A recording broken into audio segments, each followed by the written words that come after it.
Morning बच्चों, अपन पढ़ रहे थे 10वीं क्लास का 5वां चैप्टर समांतर श्रेणी। समांतर श्रेणी में अपन ने सबसे पहले कुछ थ्योरीज पढ़ी थी जिसमें अपन ने सारे फॉर्मूलेज बनाने सीखे थे, चाहे वो A1 से लेकर AN तक का फॉर्मूला हो और सार्वंतर D का फॉर्मूला हो। उसके बाद में अपन ने पहला सवाल शुरू किया था जिसमें अपने को एक समांतर श्रेणी दी गई थी, उसमें अपने को A का और D का मान निकालना था। फिर अपन ने दूसरा सवाल शुरू किया था। दूसरे सवाल में अपने को A का और D का मान दिया गया है और क्या करना है, अपने को 4 पद कम से कम बताने हैं या फिर समांतर श्रेणी बतानी है। दूसरे सवाल में भी पहला और दूसरा सवाल अपन कर चुके हैं, बाकी के सवाल आप लोगों को दिए थे, लेकिन एक ये तीसरा सवाल ऐसा आता है जिसमें पॉइंट है और मैंने देखा है कि पॉइंट वाले सवालों में लगभग बच्चों के थोड़ी ना थोड़ी कहीं ना कहीं प्रॉब्लम होती ही है, तो इसको मैं सोल्व करा देता हूँ। बाकी के सारे सवाल आप लोगों को करने हैं, बहुत आसान भी हैं बाकी के। तो देखो पॉइंट वाले सवाल कैसे करते हैं। सबसे पहले मैं बताता हूँ कि इसमें प्रथम पद का फॉर्मूला A होता है और A का मान अपने को दिया हुआ ही है, यानी कि पहला पद तो दिया हुआ ही है, क्या है 0.6। फिर बात करते हैं दूसरा पद। तो दूसरा पद जो है वो बोलते हैं A2 को, ठीक है। A2 का फॉर्मूला होता है A प्लस D और A का मान तो कितना है 0.6 प्लस D का मान कितना है 1.1। अब इसको जोड़ें कैसे सर, पॉइंट वाले जुड़ते कैसे हैं? तो मैं बताता हूँ कि जोड़ना होना तो आप ये मान लो कि इसमें पॉइंट है ही नहीं। क्या नहीं है? पॉइंट है ही नहीं। पॉइंट नहीं है तो ये कितना है 6 और ये कितना है 11। तो 11 में 6 जोड़ेंगे तो कितना आएगा, बताओ जल्दी से, 17 आएगा। आएगा ना। अब यहाँ क्या है, एक एक के बाद में पॉइंट है तो अपन भी क्या लगा देंगे, एक के बाद में पॉइंट लगा देंगे। एक संख्या गिनी और पॉइंट लगा दिया। फिर बात करते हैं तीसरे पद की। तो तीसरा पद क्या होता है, आप कहोगे जी सर तीसरा पद तो A3 होता है और A3 का फॉर्मूला क्या होता है, A प्लस 2D होता है। तो A का मान तो कितना है यहाँ 0.6 प्लस 2 गुणा D का मान कितना है 1.1। अब 0.6 प्लस, अब 1.1 को 2 से गुणा कैसे करें? तो मैंने बताया आपको कि मान लो कि यहाँ क्या नहीं है, पॉइंट नहीं है। पॉइंट नहीं है तो ये कितने हैं, 11 हैं। देख लो पॉइंट हटा करके कितने दिखेंगे, 11 ही दिखेंगे और 11 को 2 से गुणा करूँगा तो 11 दूनों 22 आएंगे। अब यहाँ अपन क्या लगा देंगे, पॉइंट लगा देंगे एक के बाद में। फिर से जोड़ेंगे, 6 और 22 कितने होते हैं, 6 और 22 28 होते हैं। यहाँ भी एक के बाद में पॉइंट लगा देंगे। ये लो पॉइंट वाला सवाल तो ज़्यादा ईजी है। फिर बात करते हैं अपन चौथा पद। चौथा पद क्या होता है, A4 होता है और A4 को किससे लिखते हैं, A4 को लिखते हैं A प्लस 3D से। किससे लिखते हैं, A प्लस 3D से। तो A का तो मान कितना दिया हुआ है 0.6 दिया हुआ है, 3 गुणा D का मान कितना दिया है 1.1 दिया है। अब 0.6 प्लस 1.1 को 3 से गुणा करने का मतलब क्या है कि 11 को ही आप किससे गुणा कर दो, 3 से गुणा कर दो। तो 11 तिया 33, एक के बाद में पॉइंट अपन यहाँ लगा देंगे। 6 और 33 कितने होते हैं, आप कहोगे कि 39 होते हैं। एक के बाद में क्या लगाना है, पॉइंट लगाना है। तो पॉइंट वाला सवाल अपन ने देखा कितना आसान है। सिर्फ आपको एक बार करने से पहले क्या सोचना है कि यहाँ पॉइंट है ही नहीं। तो बच्चों आगे अपन करते हैं सवाल नंबर 3। तो बच्चों पेश है आपके सामने सवाल नंबर 3। सवाल नंबर 3 में पूछा है कि संख्याओं की निम्नलिखित सूचियों के लिए समांतर श्रेणी की जांच कीजिए। ये अपने को संख्याओं की क्या दी गई है, सूचियां दी गई हैं। इनमें अपने को बताना है कि कौन सी समांतर श्रेणी है। यदि इनमें से कोई समांतर श्रेणी है तो इसका सार्वंतर D ज्ञात कीजिए तथा इसके अगले 4 पद भी लिखिए। सबसे पहले बताना है कि अपने को ये समांतर श्रेणी है या नहीं। समांतर श्रेणी है या नहीं इसका कैसे पता चलेगा, याद कीजिए बच्चों, मैंने पहले ही वीडियो में सबसे पहले आपको यही बात बताई थी कि समांतर श्रेणी का मतलब क्या है। समांतर श्रेणी का मतलब होता है समान अंतर। क्या होता है, समान अंतर, यानी कि सभी पदों में अगर अंतर समान है तो वो क्या है, समांतर श्रेणी है। तो इसका पता करने के लिए मैंने आपको एक अलग से नोट में भी लिखवाया था कि A2 माइनस A1 का मान बराबर होना चाहिए किसके, A3 माइनस A2 के। तो A1, A2, A3, A4 अपने पास 4 पद हैं। A2 की बात करें तो कितना आएगा 5/2 माइनस A1 कितना है 2, A3 कितना है 3 माइनस A2 कितना है 5/2। तो जिनके बटे में कुछ नहीं है उनके बटे में क्या लगा देंगे, 1 लगा देंगे। आगे कैसे करेंगे इनको, वैदिक गणित से करेंगे। वैदिक गणित क्या कहती है कि हर को हर से गुणा करो, यानी कि 2 एकम 2, फिर तिरछा गुणा कर दो, 5 एकम 5 और 2 दूनों 4। यहाँ भी यही करना है, 2 एकम 2, 3 दूनों 6, 5 एकम 5। अब सीधा सिंपल घटा दो, 5 में से 4 गए तो 1/2, 6 में से 5 गया तो 1/2। क्या ये दोनों मान बराबर आ रहे हैं? बिल्कुल आ रहे हैं। अगर ये दोनों मान बराबर आ रहे हैं तो ये जो अपने को दिए गए पद हैं, ये दिए गए पद किस में हैं? ये दिए गए पद समांतर श्रेणी में हैं। दिए गए पद किस में हैं? समांतर श्रेणी में हैं। अगर दिए गए पद समांतर श्रेणी में हैं तो अपने को आगे क्या बताना है? लिखा हुआ है समांतर श्रेणी में है तो इसका सार्वंतर बताइए। तो सार्वंतर बच्चों आप बता दो मुझे फटाफट, क्या होता है? सार्वंतर होता है D, और D को किससे निकालते हैं? A2 - A1 से निकालते हैं। अभी अभी अपन ने यहाँ A2 - A1 का मान निकाला है, वो कितना आया है? 1/2 आया है। तो यहाँ भी मैं क्या लिख दूंगा? सीधा सिंपल 1/2। सोल्व दोबारा करने की ज़रूरत है नहीं। इसके बाद में क्या करना है? सार्वंतर ज्ञात कीजिए, कर दिया। इसके बाद में इसके अगले 4 पद ज्ञात कीजिए।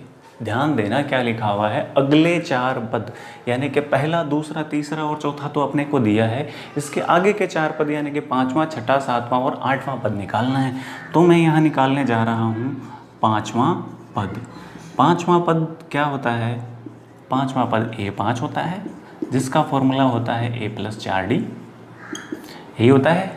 A का मान पहले ही दिया हुआ था समांतर श्रेणी में, तो A का मान है 2 + 4 गुणा D का मान अब वही अपन ने निकाला है कितना? 1/2। ठीक बात। क्या 2 से 4 कट जाता है? बिल्कुल कट जाता है। 2 से 4 कितनी बार कटता है? 2 बार कटता है। तो 2 और 2 कितने हो गए? 4 हो गए। कौन सा पद आया है? 5वां पद कितना आ गया? 4। फिर अपने को कौन से निकालना है? 6वां पद निकालना है। कौन सा निकालना है? 6वां पद। 6वें पद को किससे लिखते हैं? आप कहोगे कि सर 6वें पद के तो A6 से लिखते हैं, और A6 का फॉर्मूला क्या होता है? A + 5D होता है। कितना होता है? A + 5D होता है। तो यहाँ पर सबसे पहले लिखना है A का मान, जो कि कितना है? 2 + 5 गुणा D का मान कितना है? 1/2 लिख देंगे। 1/2। क्या 5 से 2 कटता है? नहीं कटता है। नहीं कटता है तो क्या करेंगे? सिंपल गुणा कर देंगे। 5 एकम 5/2। अब ये बट्टे वाली संख्या है, इसको भी क्या बना दूंगा मैं? बट्टे वाली संख्या। कैसे? तो इसके बट्टे में क्या लगा दूंगा? 1 लगा दूंगा। अब क्या करना पड़ेगा? यहाँ भी वही एलसीएम ले लो, वैदिक गणित से कर दो इसको। 2 एकम 2, तिरछा गुणा 2 दूनी 4 + 5 एकम 5, तो कितना आया बताओ? ये आया 9/2। तो जो छठा पद है वो कितना आएगा अपना? 9/2। इसी प्रकार आगे क्या आंसर निकालना है अपने को? 7वां पद निकालना है। तो 7वां पद क्या होता है? A7 होता है, और इसका फॉर्मूला होता है A + 6D। A का मान लिख देंगे 2 + 6, D का मान है 1/2। 2 से 6 कट जाएगा 3 बार, और 2 और 3 कितने हो जाते हैं? 5। इसके बाद में कौन सा निकालना है? 8वां पद। कौन सा निकालना है? 8वां पद। 8वां पद क्या होता है? A8 होता है। A8 क्या होता है? A + 7D होता है। मान रखो। A का मान कितना है बताओ? देखें, A का मान 2 है, +7 गुणा D का मान कितना है? 1/2 है। नहीं कट रहा है तो क्या कर देंगे? गुणा कर देंगे। 7 एकम 7/2। इसके भी बटे में 1 लगा करके यहाँ क्या ले लेंगे? एलसीएम ले लेंगे। 2 एकम 2, 2 दूनी 4, 7 एकम 7, कितने हो गए? ये 11/2 हो गए। ठीक है। तो ये कौन सा सवाल हो गया अपना? तीसरे का पहला सवाल हो गया। क्या क्या करना है? पहले तो पता करना है कि समांतर श्रेणी है या नहीं। वो कैसे पता करते हैं? A2 - A1 किसके बराबर होना चाहिए? A3 - A2 के। फिर अगर ये दोनों मान बराबर आ जाएं तो दिए गए पद किस में होंगे? समांतर श्रेणी में। समांतर श्रेणी में है तो सार्वंतर बताओ A2 - A1 से। फिर सार्वंतर बताने के बाद में 5वां, 6ठा, 7वां और 8वां पद आप लोगों को बताना है। इसी प्रकार के आप लोगों को बाकी के सारे सवाल भी इसी प्रकार करने हैं। तो इसी के अंदर अपन आगे शुरू करते हैं तीसरे का दूसरा सवाल। तीसरे के दूसरे में भी वही करना है। A2 - A1 बराबर करना है किसके? A3 - A2 के। A2 तो कितना है? -1/2। फिर A1 का मान कितना है? -1/2 बराबर A3 का मान कितना है? A1 A2 A3 वही है, -1/2 ही है। फिर A2 का मान भी कितना है? -1/2 है। क्या नहीं है? बिल्कुल यही है, -1/2। माइनस माइनस +1/2, फिर -1/2, माइनस माइनस प्लस 1/2। एक संख्या माइनस की हो एक प्लस की हो कट जाएगी, क्या आ जाएगा 0। एक माइनस की एक प्लस की कट जाएगी, क्या आ जाएगा 0। तो दोनों मान क्या आ रहे हैं, बराबर आ रहे हैं। बराबर आ रहे हैं तो दिए गए पद किस में हैं, दिए गए पद समांतर श्रेणी में हैं। दिए गए पद किस में हैं, समांतर श्रेणी में हैं, क्योंकि अंतर क्या आ रहा है, दोनों का बराबर आ रहा है। अगर ये पद दिए गए पद समांतर श्रेणी में है तो आपको आगे क्या बताना है, सार्व अंतर बताना है। सार्व अंतर बताना है यानी कि d का मान बताना है, यानी कि a2 माइनस a1 बताना है। a2 माइनस a1 अब देखो अभी अभी कितना है अपना 0 आया है, तो यहाँ भी क्या आ जाएगा 0 आएगा। फिर इसके बाद में अपने को पाँचवा पद बताना है। पाँचवा पद a5, वो क्या होता है a प्लस 4d होता है। तो यहाँ से a का मान बताओ बच्चों, a का मान कितना है, a का मान वही है -1/2 प्लस 4 गुणा d का मान कितना है 0, तो -1/2 प्लस 4 को 0 से गुणा करूँगा तो 0 ही आएगा, और 0 का कोई मतलब होता ही नहीं है, तो आंसर क्या आ जाएगा -1/2। ऐसे ही कौन सा पद बताना है, छठवां पद बताना है। छठवां पद जो है वो a6 होता है, उसका फॉर्मूला होता है a प्लस 5d। क्या होता है a प्लस 5d।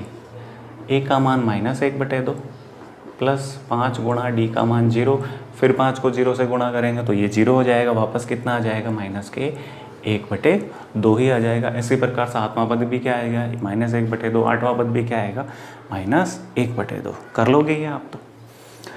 अब देखते हैं आगे, अगला सवाल है तीसरा सवाल, तीसरे का तीसरा सवाल। इसमें भी क्या बताना है, सबसे पहले अपने को समांतर श्रेणी है या नहीं, वो कैसे बताते हैं। a2 माइनस a1 बराबर a3 माइनस a2 आ जाए तो वो क्या है, समांतर श्रेणी है।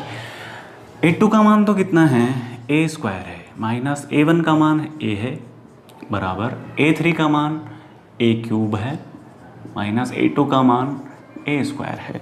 क्या यहाँ कॉमन आ रहा है कुछ, बिल्कुल यहाँ तो क्या कॉमन आ रहा है, a कॉमन आ रहा है।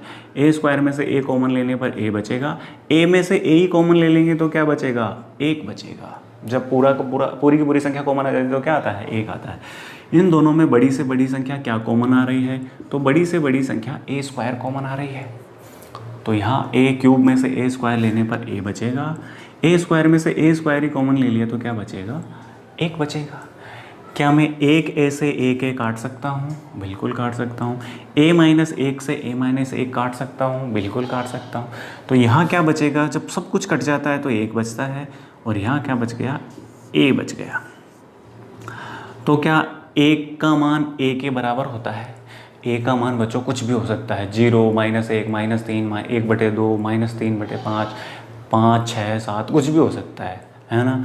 और 1 भी हो सकता है, लेकिन अपने को दिया हुआ नहीं है कि यहाँ a का मान कितना है, 1 है, तो अपन इसको क्या नहीं कह सकते, बराबर नहीं कह सकते। हर कंडीशन में बराबर नहीं है। अब बराबर नहीं है तो क्या लिख देंगे, दिए गए पद